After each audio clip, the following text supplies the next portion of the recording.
नमस्कार, स्वागत। अभिवादन। मैं दुर्गेंद्र चौहान हूं और आप मंथन देख रहे हैं। विश्व की सबसे बड़ी राजनीतिक पार्टी भारतीय जनता पार्टी का आज 44वां स्थापना दिवस था। बीजेपी 43 साल की हो गई है, यानी अब पूरी तरीके से परिपक्व हो गई। इस पार्टी का परचम पूरे देश में फहरा रहा है और 1980 में इसे अटल बिहारी वाजपेयी और अन्य नेताओं ने मिलकर इसकी स्थापना की थी और तब उस वक्त पहले चुनाव में महज दो सीटें इस पार्टी की आई थी। 2 सीटों से लेकर 303 सीटों का सफ़र लोकसभा में एक बहुत बड़ा सफ़र है और एक कामयाब सफ़र है।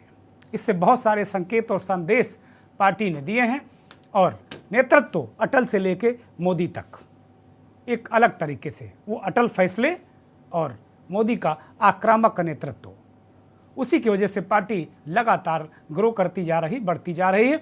आज पवन पुत्र हनुमान जी का जन्मोत्सव है। ढेर सारी शुभकामनाएं हमारे तमाम दर्शकों को। और प्रधानमंत्री नरेंद्र मोदी ने भी हनुमान जयंती की शुभकामनाओं के साथ आज दिल्ली के भारतीय जनता पार्टी कार्यालय में मौजूद और देश भर में मौजूद कार्यकर्ताओं को संबोधित करते हुए एक संकेत हनुमान जी का उदाहरण देकर उन्होंने दिया और करीब 45 मिनट तक प्रधानमंत्री हनुमान जी और अन्य मुद्दों पर बोलते रहे।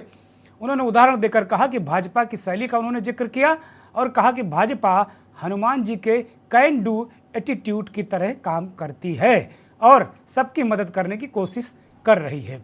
पीएम ने जनसंघ और आज की भाजपा की बात की और साथ ही कांग्रेस और दूसरे विपक्षी दलों पर जमकर प्रहार किया। दलितों, शोषितों, पीड़ितों, सर्वहारा समाज का जिक्र किया और विपक्ष पर हमला करते हुए विपक्ष को भ्रष्टाचारी बताया। बीजेपी को लोकतंत्र की कोख से जन्मी पार्टी बताया और कहा कि जो लोकतंत्र की कोख से निकले अमृत से ये पार्टी सींची जा रही है। बीजेपी का इतिहास बताते हुए आज की बीजेपी के काम करने के तरीके और काम को प्रधानमंत्री ने गिनाया और विपक्ष को हर मोर्चे पर घेरा। प्रधानमंत्री नरेंद्र मोदी ने पार्टी कार्यकर्ताओं को संबोधित करते हुए बीजेपी की भविष्य की सियासत का खाका खींचते हुए सामाजिक न्याय के बहाने दलित, पिछड़े, शोषित, पीड़ित और मुस्लिमों को भी साधने का एक रोड मैप बताया। बल्कि उन्होंने साथ ही साथ विपक्ष की कोशिशों पर प्रहार किया और कहा कि परिवारवाद और भ्रष्टाचार ये 2 ऐसे मुद्दे हैं जिनके सहारे सारे भ्रष्टाचारी एकत्र हो रहे हैं। विपक्षी दलों पर उन्होंने इन्हीं 2 मुद्दों के साथ निशाना साधा। 2014 में हुए सत्ता परिवर्तन को देश का पुनर्जागरण भी करार दिया। प्रधानमंत्री ने मिशन 2024 का रोड मैप तो बताया ही, वहीं बीजेपी के फ्यूचर पॉलिटिक्स यानी 2050 तक के कुल मिलाकर 2050 तक के मंत्र दिए और बीजेपी अभी 43 साल की हुई, 7 साल बाद यानी जब 50 साल की बीजेपी होगी तो तब पार्टी कैसी होगी, इसका भी खाका प्रधानमंत्री ने आज खींच दिया और 5 बड़े मंत्र भी दिए। तो दूसरी तरफ विपक्ष ने अडानी के मुद्दे पर जेपीसी जांच की मांग करते हुए आज लोकसभा और राज्यसभा में हंगामा किया। विपक्षी सांसद काले कपड़े पहनकर आए थे, उन्होंने एक मार्च भी निकाला और सरकार को घेरा। विजय चौक तक उन्होंने तिरंगा मार्च निकाला। कांग्रेस की तरफ से अध्यक्ष मल्लिकार्जुन खड़गे ने एक प्रेस कॉन्फ्रेंस करके पलटवार किया और कहा कि बीजेपी सिर्फ लोकतंत्र की बातें करती है, अमल में करती कुछ नहीं है। मंथन में आज चर्चा इसी पर कि क्या बीजेपी ही लोकतंत्र की कोख से निकली पार्टी है और क्या सारा विपक्ष भ्रष्टाचारी है। अगर बीजेपी ही अकेले लोकतंत्र की कोख से निकली पार्टी है तो बाकी दल क्या सेरोगेसी से पैदा हुए, एक ये बड़ा सवाल है।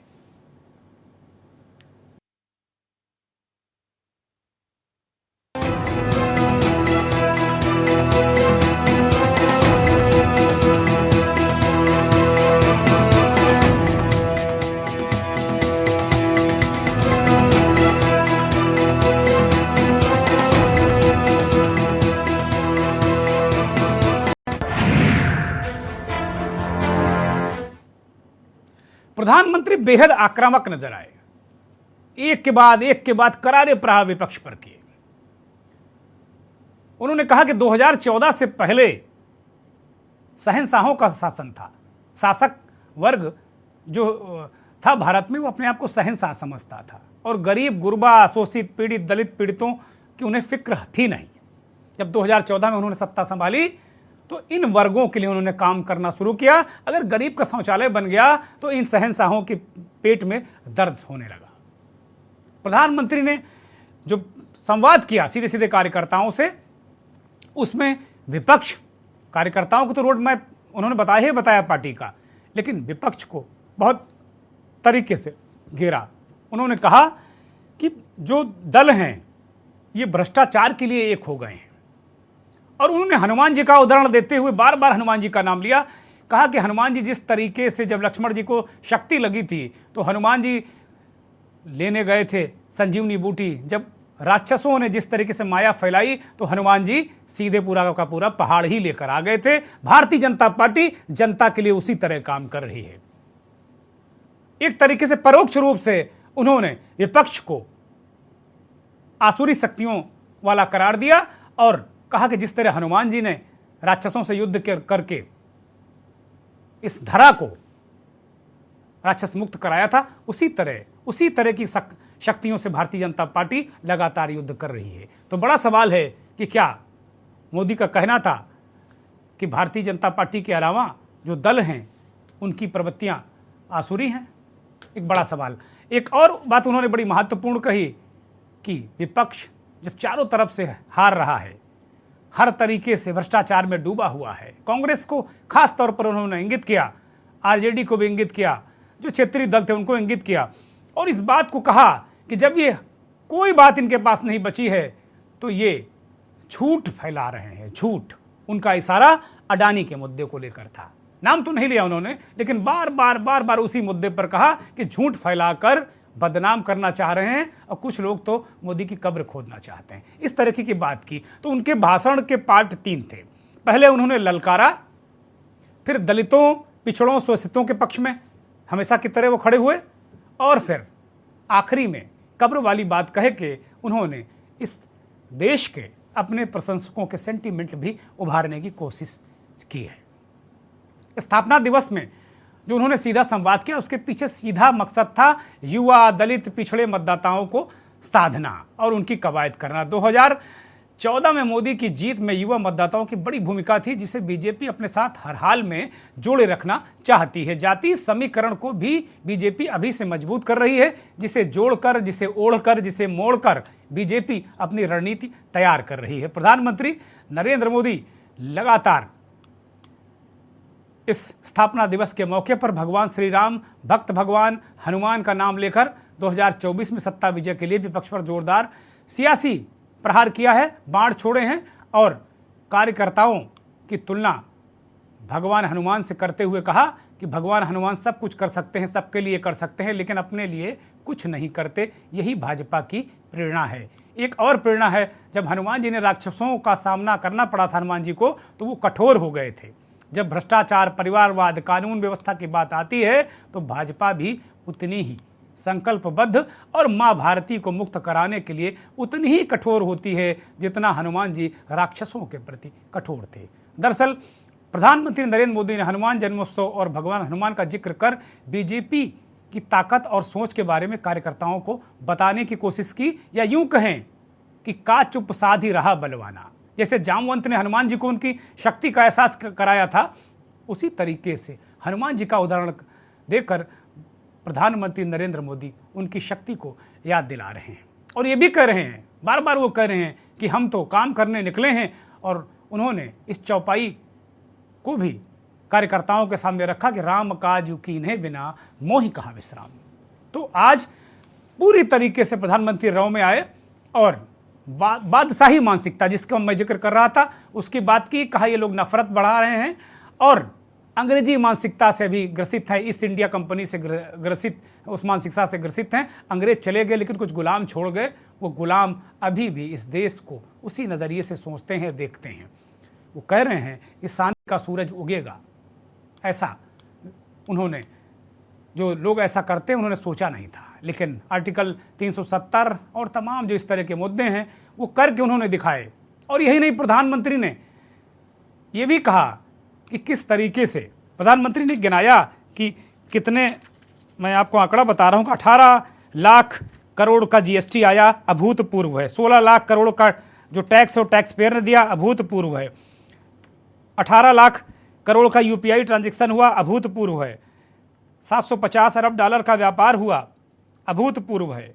स्टील उत्पादन हुआ, 16,000 करोड़ का डिफेंस एक्सपोर्ट हुआ, ये भी अद्भुत है। और अंत में प्रधानमंत्री ने कहा कि जो मैं एक सांस में गिना सकता था मैंने गिना दिया, इसके अलावा भी बहुत कुछ है। ये तो भूमिका है। अब प्रधानमंत्री को सुनिए।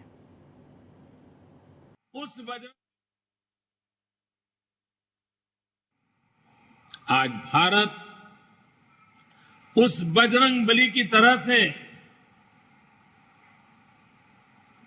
उस बजरंग बली की महाशक्ति की तरह अपने अंदर सुप्त शक्तियों का आभास कर चुका है। आज भारत समंदर जैसी विशाल चुनौतियों को पार करने, उनका मुकाबला करने में पहले से कहीं ज्यादा सक्षम है। हनुमान जी के ऐसे ही कई गुणों से हम सभी भाजपा कार्यकर्ता, हमारी पार्टी निरंतर प्रेरणा पाते हैं। हनुमान जी सब कुछ कर सकते हैं, सबके लिए करते हैं, लेकिन अपने लिए कुछ नहीं करते। इदम रामाय इदम न मम, यही तो भाजपा की प्रेरणा है। इदम राष्ट्राय इदम न मम। नफरत से भरे हुए लोग आज झूठ पर झूठ, झूठ पर झूठ बोले जा रहे हैं। अपने भ्रष्ट कर्मों का खुलासा होते देख ये बेचैन है, हताशा से भर गए।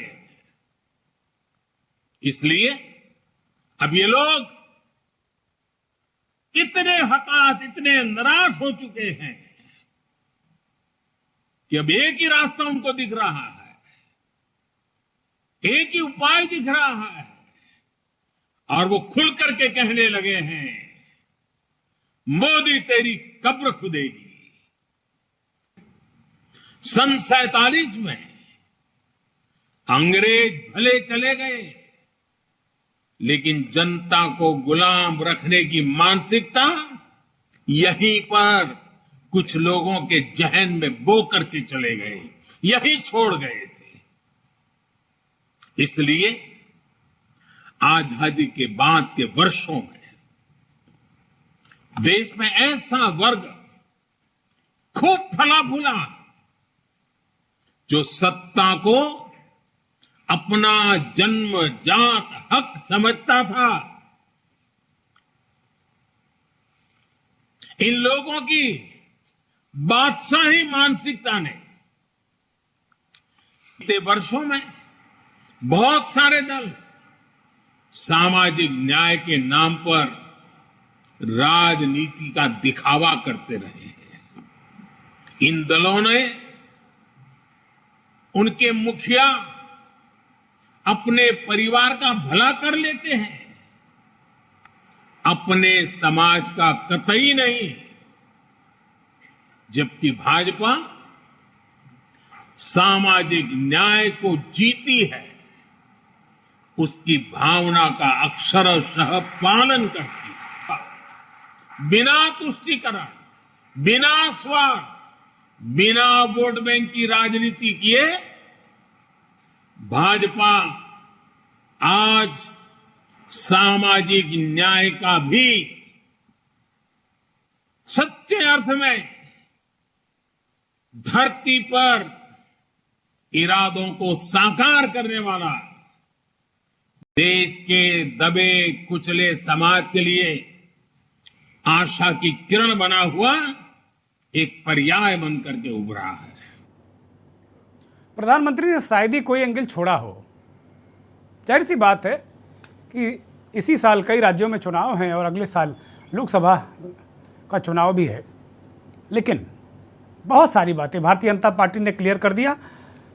प्रधानमंत्री ने उस बात का भी जिक्र किया कि जिस तरीके से हनुमान जी राक्षसों का वध करते रहे हैं, राक्षसों के खिलाफ उनकी लड़ाई जारी थी, उन्होंने उसकी तुलना हनुमान जी से तुलना भारतीय जनता पार्टी और उनकी सरकारों की और ये भी कहा कि जिस तरीके से भ्रष्टाचार के खिलाफ उनका अभियान चलता रहा है वो चलता रहेगा और ताकत के साथ में ईडी और सीबीआई इसके खिलाफ अभियान चलाएगी। क्षेत्रीय दलों को भी उन्होंने ये कहा कि ये सामाजिक न्याय के नाम पर अपने पार्टी के साथ न्याय नहीं करते, अपने लोगों के साथ न्याय नहीं करते, अपने समाज के साथ न्याय नहीं करते, ये अपने परिवार के साथ न्याय करते हैं, सारा कुछ खुद ही हजम कर जाते हैं। बहुत सारे क्षेत्रीय दलों को निशाना साधा, कांग्रेस को आड़े हाथ लिया। इशारों में मोदी ने बहुत सारी बातें कही हैं। इसके जवाब में विपक्षी दलों ने एक मार्च निकाला उन्होंने संसद में और संसद को ठप कर दिया।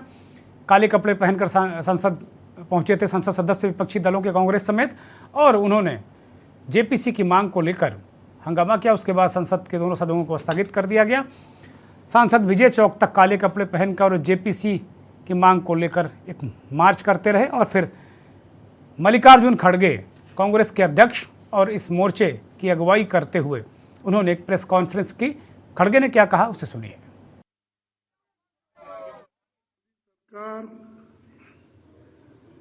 डेमोक्रेसी के बारे में तो बहुत बातें कहती है, लेकिन जो कहती है उसके तहत चलती नहीं। 50 लाख करोड़ का बजट केवल 12 मिनट में पास किया गया और हम नोटिस देते थे, नोटिस की चर्चा की मांग जब करते थे तब वो हमको बोलने नहीं देते थे। और ऐसी पहली बार हुआ। मैं भी अपने जीवन के 52 साल समाप्त करके 53 साल में कदम रखा हूं, चाहे असेंबली में हो चाहे पार्लियामेंट में, ऐसा कभी नहीं। जेपीसी की मांग कर रहे थे, ज्वाइंट पार्लियामेंट कमेटी की। इसमें कोई उनको नुकसान तो होने वाला नहीं था, क्योंकि उनको 2/3 मेजॉरिटी है हाउस में, लोकसभा में, राज्यसभा में भी उनकी मेजॉरिटी है। आप जेपीसी कॉन्स्टिट्यूट करने को क्यों डर रहे हो? खड़गे सवाल उठाने के भी आपको नुकसान होने वाला तो नहीं है, लेकिन जेपीसी से आप डर क्यों रहे हैं? विपक्ष ने भी पलटवार किया। खड़गे कह रहे हैं 50 लाख करोड़ का बजट 12 मिनट में पास कर दिया आपने। आपकी नीयत क्या साफ है? ये सवाल विपक्ष के नेता और कांग्रेस के अध्यक्ष मल्लिकार्जुन खड़गे बहुत मजबूती के साथ में उठाए। एक राजनीतिक दल के रूप में भारतीय जनता पार्टी का बेहद शानदार कामयाब सफर, 43 साल का सफर सबके सामने है। जब दो सांसदों की पार्टी कहकर लोग मजाक उड़ाया करते थे, तब लगातार इसे संगठन में काम करने वाले लोग, चाहे आरएसएस से आए लोग हों, संघ, बीजेपी, हिंदू संगठन, इन सब ने मिलके आज विश्व की सबसे बड़ी पार्टी के रूप में स्थापित किया। और कई राज्यों में, बल्कि देश के अधिकांश राज्यों में भारतीय जनता पार्टी या उसके समर्थक दलों की सरकारें हैं। केंद्र में लगातार दूसरी बार सरकार है। एक अलग तरीके का, एक भाजपा ने एक अलग तरीके की राजनीति की और हिंदुस्तान में राजनीति विज्ञान के विद्यार्थियों के लिए एक अलग अलग तरीके के चैप्टर भी गढ़ दिए, अलग तरीके के एक पैमाने गढ़ दिए। निश्चित तौर पर अपने आप में एक राजनीतिक दल के रूप में ये दल निश्चित रूप से रिसर्च का विषय है।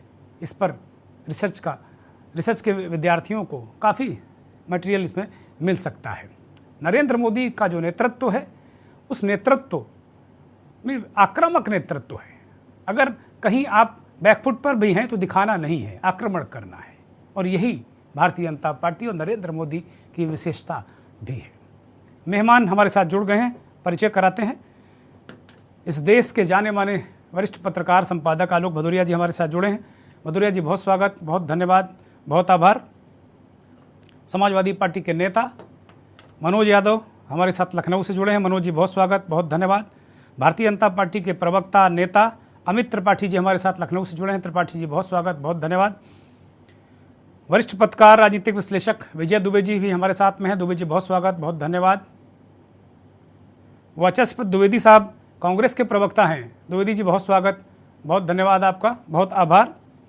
और लोटन राम निषाद साहब ओबीसी मोर्चा के लिए काम करते हैं, पिछड़ों, शोषितों, दलितों के लिए काम करते हैं, कार्यकर्ता हैं, उनके लिए काम करने वाले एक्टिविस्ट हैं और मोर्चा के प्रवक्ता भी हैं। बहुत स्वागत, बहुत धन्यवाद, बहुत आभार।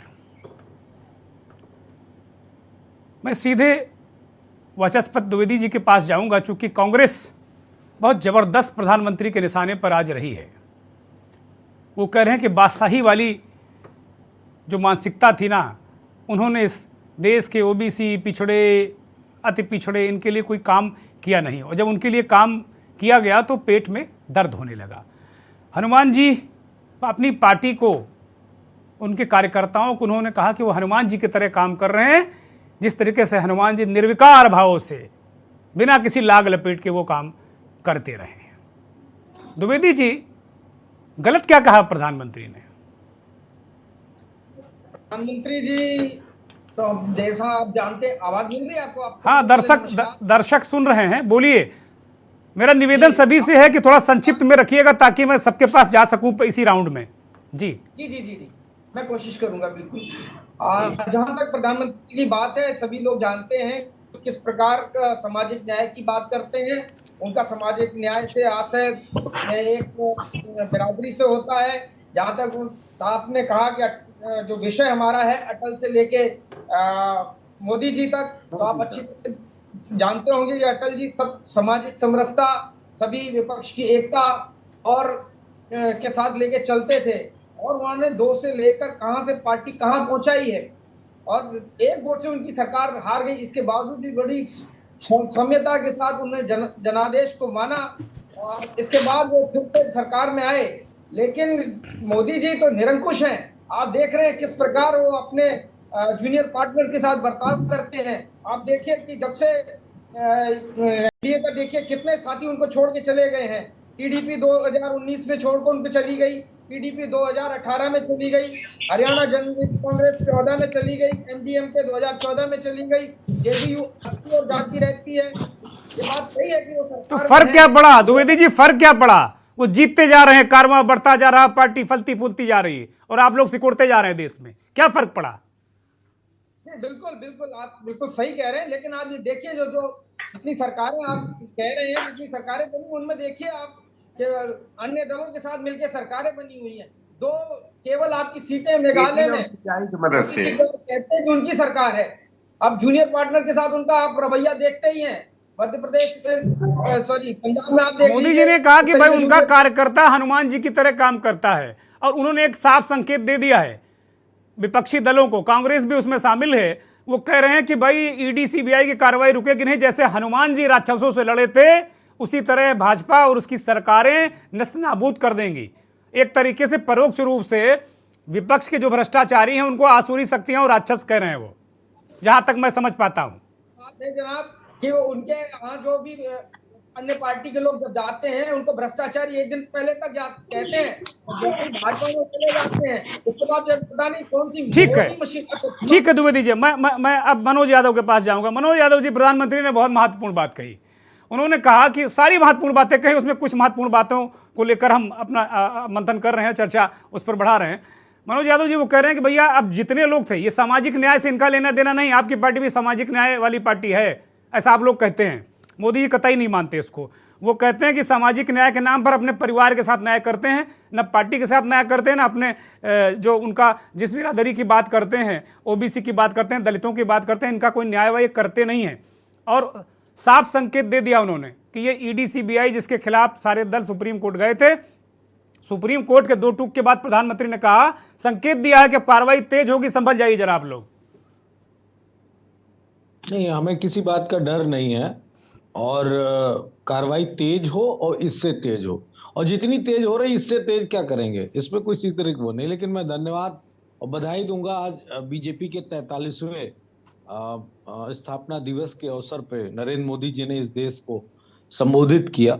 लेकिन ज्यादातर मुझे लग रहा था कि वो 6 अप्रैल 1980 से कुछ पढ़ के सुनाएंगे बीजेपी के अचीवमेंट को। लेकिन मेरे ख्याल से मैं जो दुर्गेन जी महसूस कर रहा हूं वो विपक्ष की बुराइयां करते हुए नजर आ रहे थे। और ये एक बेहतर किसी राजनीतिक दल के 43 साल के इतिहास में अगर इस तरह की बातें सामने आ रही तो मैं उसको बहुत पॉजिटिव वे में नहीं लेना पसंद करूंगा। ये एक नकारात्मकता है और किसी राष्ट्र को सशक्त, सुदृढ़ और ताकतवर विश्व गुरु बनाने की अगर कोई प्रक्रिया कर रहा है तो वो अपने विपक्ष को नकारात्मक नहीं दिखा सकता, ना उसके साथ नकारात्मक व्यवहार कर सकता। अगर ऐसा करने की चेष्टा कोई भी राजनीतिक दल सत्ता में बैठ के करेगा तो वो विश्व गुरु छोड़ो, वो अपने देश का एक बेहतर राजनीतिक दल भी नहीं साबित हो सकता है। और देश की आन मान शान बनाना तो बहुत दूर की और बड़ी बीरबल की खिचड़ी के समान है। दूसरी महत्वपूर्ण बातों पे आता हूं। 2 सेगमेंट में मैं बीजेपी को बांटना चाहूंगा इन 43 सालों में। पहला सेगमेंट अटल बिहारी वाजपेयी जी का है और दूसरा सेगमेंट नरेंद्र मोदी जी का, क्योंकि 2 प्रधानमंत्री दिए हैं बीजेपी ने 43 साल में। 3 बार प्रधानमंत्री जी अटल जी रहे, 2 बार दूसरा टर्म है मोदी जी का। मैं कुछ गंभीर बातें कर रहा हूं, इसलिए मैं चाहूंगा कि आप सब लोग ध्यानपूर्वक जरूर मेरी बातों को इंटेंसली सुने और जो गलत कह रहा हूं उस पर दुर्गेन जी आपसे मैं जरूर चाहूंगा कि आप मुझे टोकिएगा। लेकिन मेरा एक निवेदन है, थोड़ी शीघ्रता करिएगा महाराज, वो ब्रेक वाला मसला फंस जाता है, बार बार वो कान में हमारे कहा जाता है ले लीजिए ब्रेक, ले लीजिए। ठीक है, ब्रेक तो कर लेंगे, लेकिन मोदी जी को सुना दिया, वो रिपोर्टिंग सुना दी, हम लोगों की बात तो सुन लीजिए। विपक्ष के पास तो समय ही नहीं दिया, विपक्ष के लिए कहीं ना सदन में समय है। ये आरोप झूठा है। मैं विपक्ष को और सत्ता पक्ष को दोनों को बराबर समय देता हूं, ये मत कहिए। महत्वपूर्ण बातें करूंगा, महत्वपूर्ण बातें, मैं झूठ नहीं बोलूंगा, ईश्वर की शपथ खा के मैं झूठ नहीं बोलूंगा। मैं कह रहा हूं, अटल जी ने कहा अपने इंटरव्यू में, अटल जी ने कहा कि जब उनसे एक पत्रकार ने, एक इंटरव्यू कर रहे व्यक्ति ने उनसे पूछा कि आप प्रधानमंत्री हैं और बीजेपी आरएसएस सेक्युलरिज्म को गाली देती है, सेक्युलरिज्म को नहीं मानती है, समाजवाद की विचारधारा को इग्नोर करती है, तो उन्होंने कहा, अटल जी ने कहा कि देखिए ये जो सेक्युलरिज्म है ये बीजेपी और आरएसएस ने नहीं दिया है, इसको भारत के संविधान ने दिया। हम इसका सम्मान करते हैं, हम इसके दायरे में रह के काम करना जानते हैं। और ये देश, जो ये देश है, विभिन्न सभ्यताओं का देश है। इस देश में हिंदू हैं, बहुतायत में है, 82% हिंदू है। उसके बावजूद उन हिंदुओं में किसी हिंदू का एक आराध्य नहीं है, एक उसका कोई ग्रंथ नहीं है, एक उसका कोई इस तरह की स्थिति नहीं है कि हिंदू होते हुए भी ऐसे हिंदू हैं जो हिंदू धर्म को नहीं मानते और उनके आगे भी हिंदू लिखा जाता है। उन्होंने सबका स्वागत किया, कहा विभिन्नताओं में इतनी विभिन्नता होने के बावजूद भी इस देश का सबसे बड़ा अगर यूएसपी कोई है तो यही है कि सब एक हैं। नरेंद्र मोदी ने क्या कहा? नरेंद्र मोदी ने, जो हम इंडियन हैं, हम भारतीय हैं, हमारी पहली पहचान भारतीय है, नरेंद्र मोदी ने जानते हैं क्या बना दी? हिंदुत्व पहचान बना दी। पहली भारतीयता को समाप्त कर दिया। और यह दुर्भाग्यपूर्ण है, अगर हमारी इंडियनिटी, नेशनलिज्म ही खत्म हो गई और हम हिंदू ही रह गए तो सेक्युलरिज्म तो खत्म कर दिया। एक ये बात। दूसरी महत्वपूर्ण बात, हिंदू को इस 43 साल में पहली बार सर्टिफिकेट देना पड़ रहा।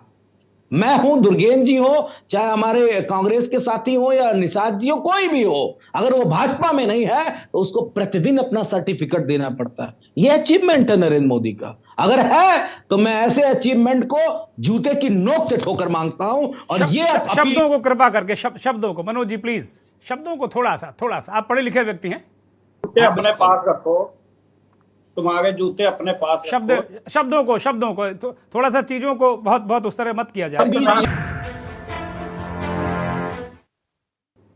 है ना, किसी भूमिका के सीधे अमित त्रिपाठी, भारतीय जनता पार्टी के प्रवक्ता नेता अमित जी, विपक्ष चाहे कांग्रेस हो चाहे समाजवादी पार्टी हो, दोनों ने अपने तरीके से बीजेपी और प्रधानमंत्री, बीजेपी की जो यात्रा है और प्रधानमंत्री जी के बयान को, जो उन्होंने कहा, आक्रमण किया विपक्ष पर, भ्रष्टाचार को लेकर, सामाजिक न्याय को लेकर, उसको अपने अपने तरीके से उन्होंने रखा भी इस पर मैं आपका जवाब चाहता हूं।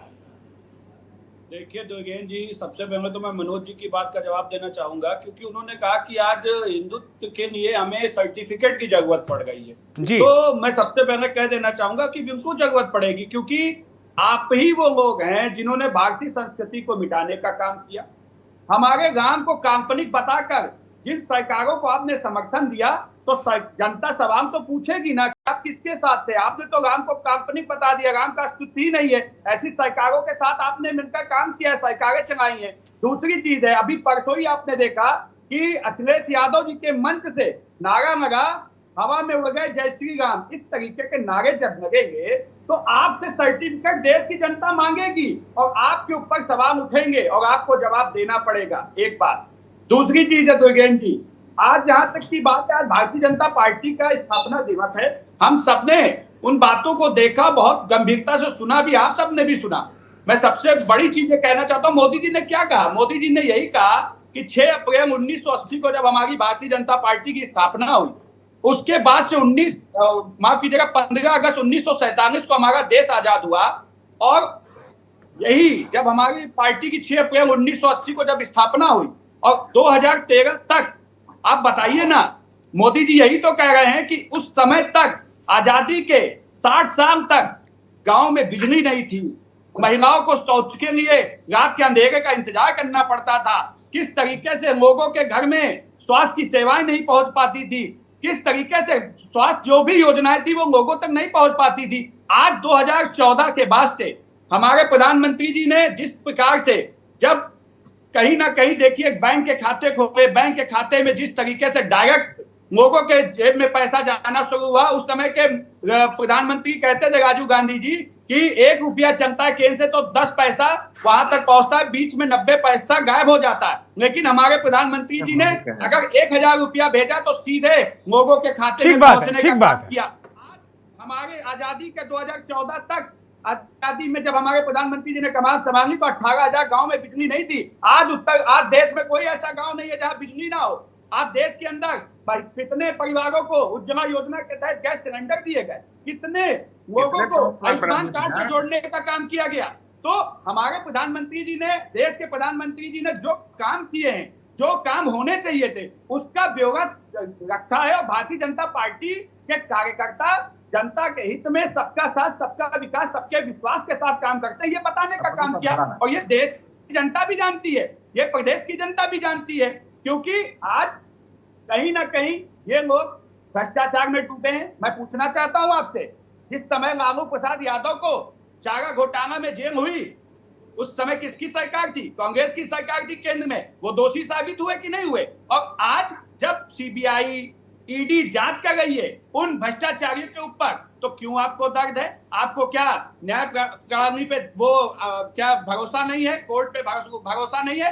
अरे हमारे प्रधानमंत्री जी जब गुजरात के मुख्यमंत्री थे, कितने आरोप उनके ऊपर लगाए गए, सीबीआई लगाई। कंप्लीट करिए अमित जी, कंप्लीट करिए।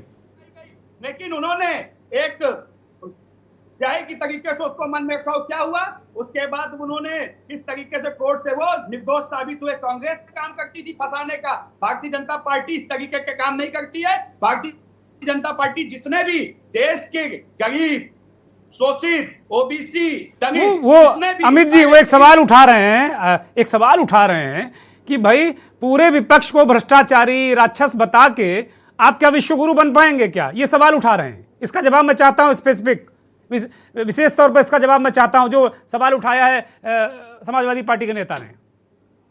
नहीं कहा गया है, मोदी जी ने एक अपनी वक्तव्य दिया है, क्योंकि उन्होंने आज हनुमान जयंती है, हनुमान जयंती के उपलक्ष्य में उन्होंने हनुमान जी का नाम लिया और सही कहा। हनुमान जी अपने लिए कुछ नहीं करते हैं, उसी तरीके से भारतीय जनता पार्टी अपने लिए कुछ नहीं करती है। भारतीय जनता पार्टी का प्रत्येक कार्यकर्ता जनता के बीच में जाता है। कहीं पर भी आप उसको किसी भी जाइए, किसी भी विभाग में जाएंगे, कहीं भी उसको किसी भी तरीके की सरकारी योजनाओं में किसी भी प्रकार की कह लीजिए कि घपला या किस तरीके में उसका ठीक है। अमित जी अब दूसरे मेहमानों को ले दीजिए, आपकी बात पूरी आ गई। मैं अब आलोक भदौरिया के पास जाऊंगा। भदौरिया जी, प्रधानमंत्री ने कहा कि जो भारतीय जनता पार्टी है वो लोकतंत्र की कोख से निकली पार्टी है, और जो कोख से अमृत निकला उससे हम उसको सींच रहे हैं। और बाकी दलों को क्या माने? सैरोगेसी वाले हैं, ये क्या है? आलोक जी,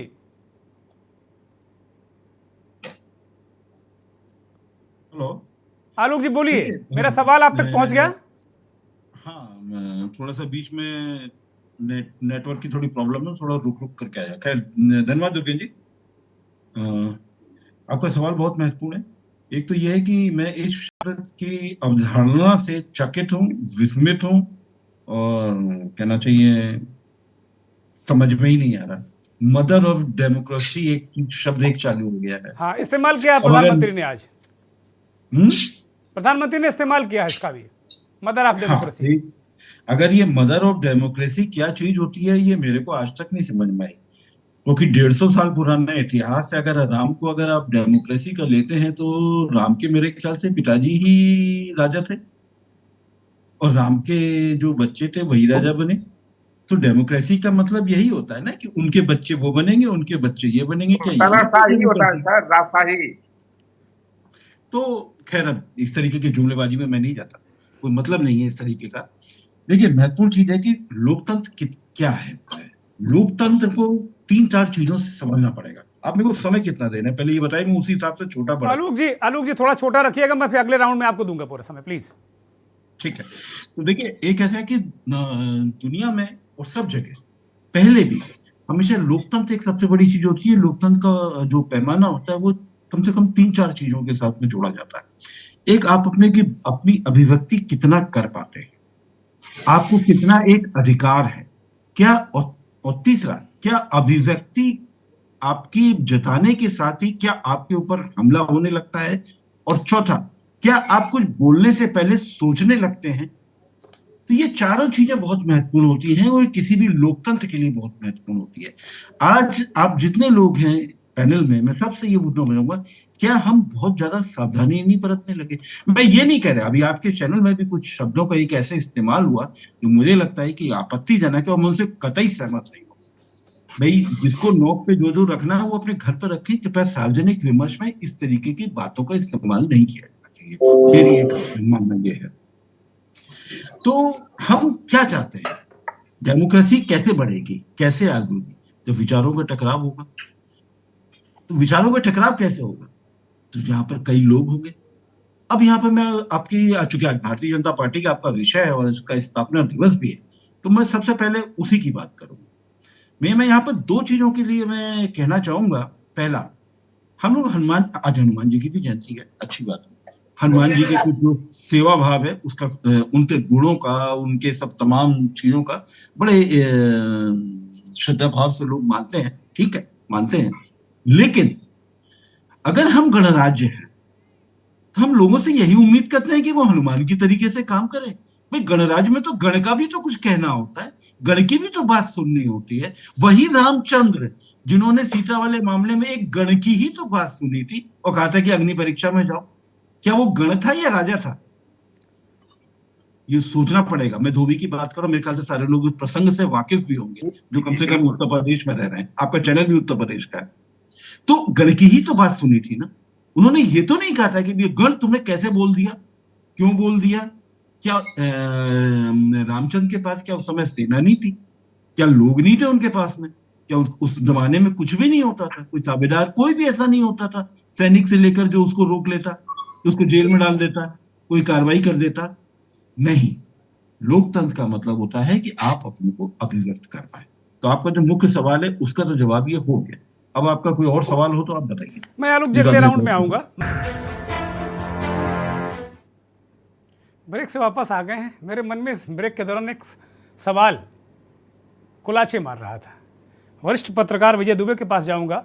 दुबे जी, प्रधानमंत्री ने आज भारतीय जनता पार्टी के स्थापना दिवस के वक्त आज जो बातें कही, ठीक बात है, मनोज यादव की अपेक्षा नाजायज नहीं है। वो कह रहे थे कि भाई 80 से लेकर अब तक की यात्रा, उसके बारे में बताते, कुछ और ऐतिहासिक पन्ने खोलते, बेहतर होता।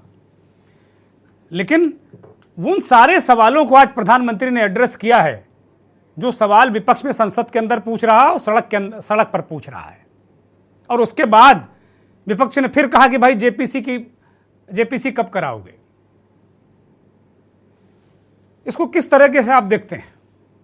देखिए दुर्गेश जी, जो आप कह रहे हैं कि प्रधानमंत्री ने बहुत सारे सवालों के जवाब दिए हैं आज, तो मेरा ये भी कहना होगा कि प्रधानमंत्री ने ये जवाब जो विपक्ष की मांग जेपीसी की है उसको संसद में क्यों नहीं दिया, पहली बात।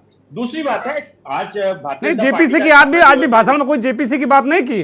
उन्होंने कहा चूंकि मैं काम करता हूं इसलिए मेरे खिलाफ लोग लगे हुए हैं, मेरी कब्र खोदना चाहते हैं, ये करना चाहते हैं, वो करना चाहते हैं, भ्रष्टाचारी हैं, मैं छोड़ूंगा नहीं, इस तरह की बातें की उन्होंने। बिल्कुल बिल्कुल। देखिए ये इस प्रकार के आक्रामक भाषण शैली जो है वो प्रधानमंत्री कर्नाटक जाते हैं तो भी अपनाते हैं, वो आज अगर स्थापना दिवस हो आप उसमें भी अपना रहे हैं। अरे भाई, आप एक राजनीतिक दल हैं और एक राजनीतिक दल में अगर स्थापना दिवस है निश्चित तौर पर बधाई होनी चाहिए भारतीय जनता पार्टी के लिए। मुझे उसमें ये जो शैली है उसमें डेमोक्रेसी की बात तो होनी चाहिए ना, उसमें डेमोक्रेटिक सिस्टम तो अडॉप्ट होना चाहिए ना, केवल आक्रामक तौर तरीके हर पार्टी का होना चाहिए। विजय जी, उन्होंने कह तो दिया जो लगातार राहुल गांधी कांग्रेस पार्टी विपक्ष कहता है कि डेमोक्रेसी की हत्या हो रही, उन्होंने कह तो दिया कि उनकी पार्टी डेमोक्रेसी की कोख से पैदा हुई है। अब बाकी छोड़ दिया कि बाकी डेमोक्रेसी के नाजायज औलाद हैं या सेरोगेसी से पैदा हुए हैं, विपक्ष तय करे। मैं बता रहा हूं आपको, चलिए आप जो बात कह रहे हैं, अगर 1975 में आपातकाल प्रधानमंत्री इंदिरा गांधी ने नहीं लगाया होता तो 77 की जो सिचुएशन थी, जबकि बीजेपी थी नहीं जनता पार्टी थी। अरे बीजेपी का जन्म तो 1980 में इसी आंदोलन के तहत हुआ जो कि जेपी आंदोलन था, नंबर एक। दूसरी बात यह है कि वहां झगड़ा किस बात का था? अरे भाई, इसी सेकुलरिज्म का था जिसको कि संविधान में लिखा गया है, और उन लोगों ने कहा भाई अगर आप दोहरी सदस्यता रखते हो, संघ में रहते हो, बीजेपी में रहते हो, तो हमें बताओ कि आप वो कहां से। तो आप ये जो है जो झगड़ा था वो इसी बात का था, ठीक है, उसके मायने बहुत सारे हैं। अल्टीमेटली जनसंघ से भारतीय जनता पार्टी होने की जो एक यात्रा है वो 1980 में अटल बिहारी वाजपेयी और आडवाणी जी ने बीजेपी को एक राजनीतिक प्लेटफॉर्म के रूप में घोषित करके इसको किया था, जो कि भारतीय जनता पार्टी कहलाई।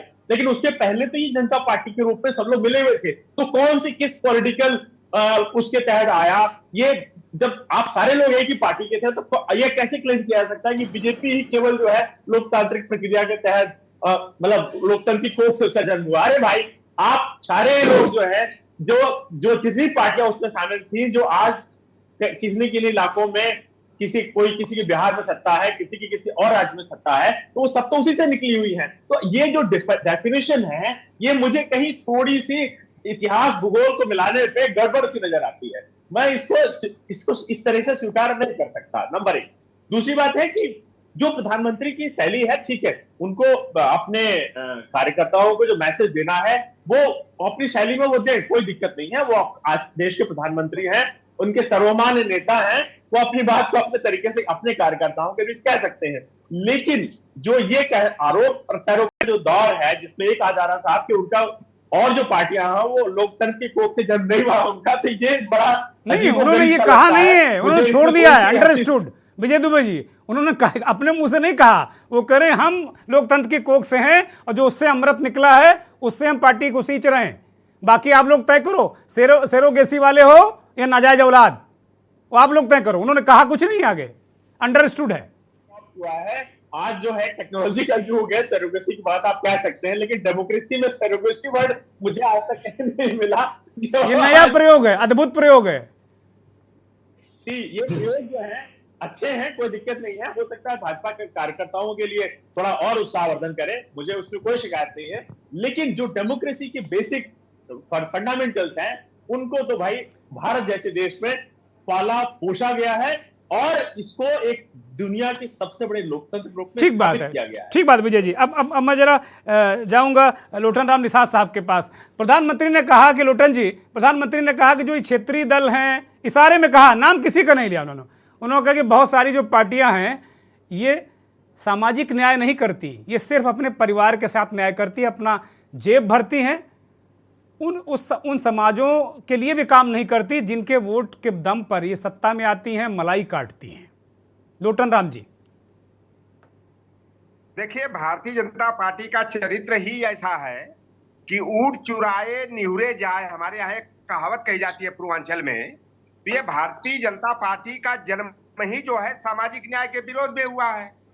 मैं जानना चाहता हूं कि आरएसएस का गठन जो हुआ था वो सामाजिक न्याय के विरोध में हुआ था, वर्ण व्यवस्था के पक्ष में हुआ था, और भारतीय जनता पार्टी या इसकी जो मातृ संगठन है आरएसएस कभी सामाजिक न्याय का पक्षधर नहीं रहा, वह वर्ण व्यवस्था की पोषक रहा है।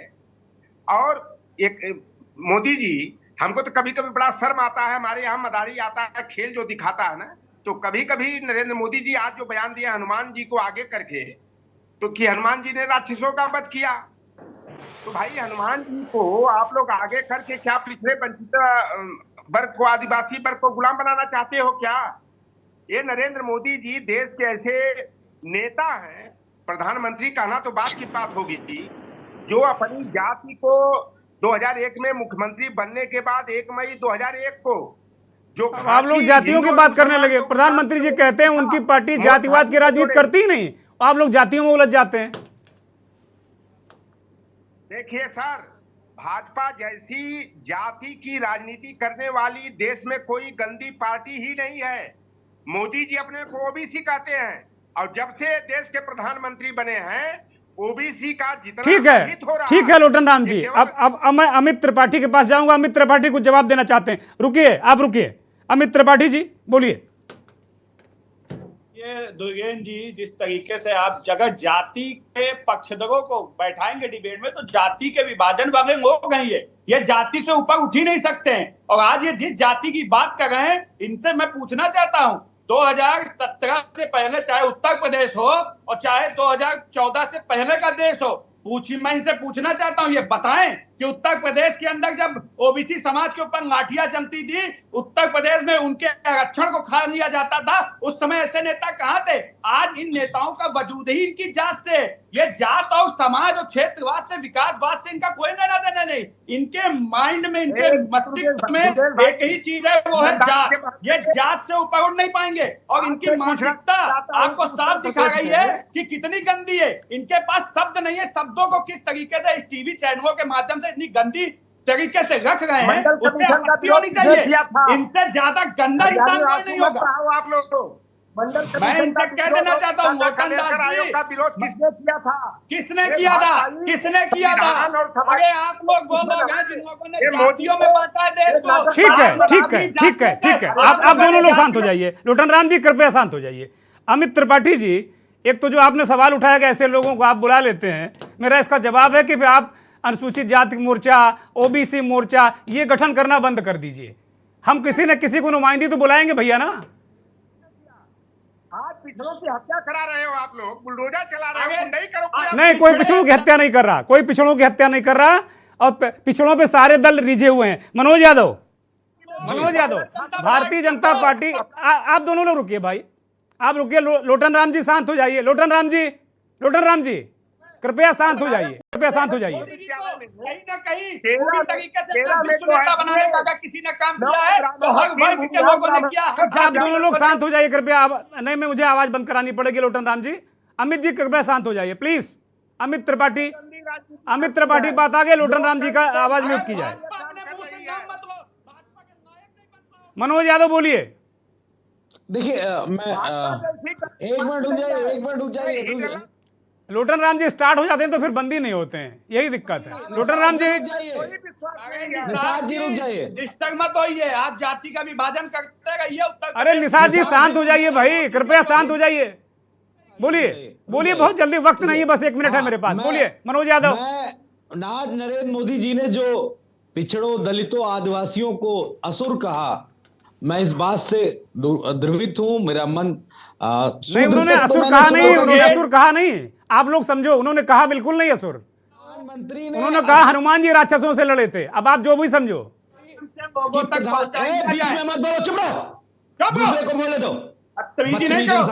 देखिए, दोनों लोग शांत हो जाइए। नहीं, मुझे कार्यक्रम खत्म करना पड़ेगा। बिल्कुल गजब है भाई, आप लोग पढ़े लिखे लोग हैं, सीनियर लोग हैं, इस तरह की बातें अच्छी नहीं लगती भाई। शांत हो जाइए प्लीज। दुर्गेन जी, ऐसा डिबेट को सीरियसली कराया करिए प्लीज, इस तरह की बातें मत कराया करिए।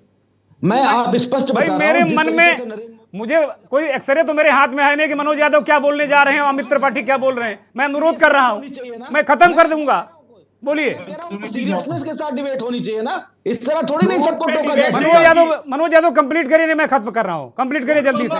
जिस तरीके से दलितों, पिछड़ों, आदिवासियों को नरेंद्र मोदी ने आज इस बात का जवाब मिलेगा। समाजवादी पार्टी के लोग, मैं आपके बीच में नहीं बोला, आप समझदार इंसान हो तो चुप रहिए ना। आप भी बहुत ज्ञान दे रहे थे, मैं शांति सुन रहा था ना। आप शांत हो जाइए बस, ज्यादा ना करिए। मैं आपसे उम्र में बड़ा हूं, आपसे ज्यादा मुझे अनुभव है बोलने का। मैं ये कह रहा हूं कि अगर नरेंद्र मोदी को लगता है कि वो दुनिया में सबसे ईमानदार व्यक्ति हैं, इस देश के सबसे ईमानदार व्यक्ति हैं, उनकी पार्टी ईमानदार है, तो आप सबको जेल भेज दो। अगर सारे बेईमान हैं तो आप हिटलर शाही लगा दो।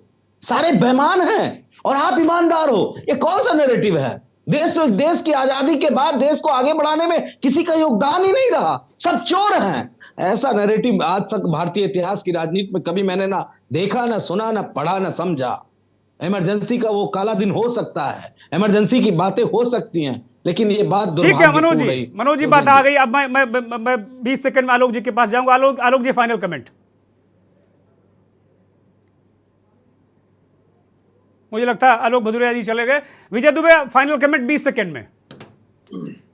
देखिए, जो आज 44वां स्थापना दिवस बीजेपी मना रही है, निश्चित तौर पे आने वाले समय के लिए जिस तरह की राजनीति अभी हो रही है उसमें वो फिट बैठती है, इसमें कोई दिक्कत नहीं है। और 2024 में इस प्रकार के तेवरों के साथ ही मोदी जी जो है आगे अपने विजय पताका लहरा पाएंगे, वो उन्होंने अडॉप्ट कर रखा है, उसमें कोई दिक्कत। लेकिन जो विपक्ष का रोल है, उस रोल को विपक्ष को मजबूती के साथ इस लोकतांत्रिक प्रक्रिया में रखना होगा, अपनाना होगा, अपनी मांगों से पीछे नहीं हटना होगा, तभी जाकर के ये लोकतंत्र की हम जो रक्षा की बात करते हैं या मूल्यों की बात करते हैं उसको स्थापित कर पाएंगे। इसमें कोई दिक्कत नहीं है। हाँ, हर नेता का अपना एक तौर तरीका होता है, वो आक्रामकता अपना सकता है, दिखाने के लिए अपना सकता है, बिना दिखाने के लिए भी अपना सकता है, लेकिन इसका जवाब विपक्ष को देना चाहिए, इसमें कोई दो मत नहीं है। बहुत शुक्रिया विजय जी, बहुत शुक्रिया, बहुत धन्यवाद। अंकित त्रिपाठी, अमित त्रिपाठी जी बहुत धन्यवाद, मनोज यादव बहुत धन्यवाद, वचनपत द्विवेदी आपका धन्यवाद, आलोक जी और लोटन राम निषाद जी आपका भी बहुत बहुत धन्यवाद। बहुत बहुत धन्यवाद, आभार उन करोड़ों दर्शकों का जो के न्यूज़ को देखते हैं, हमारे इस खास कार्यक्रम मंथन को देखते हैं। नमस्कार।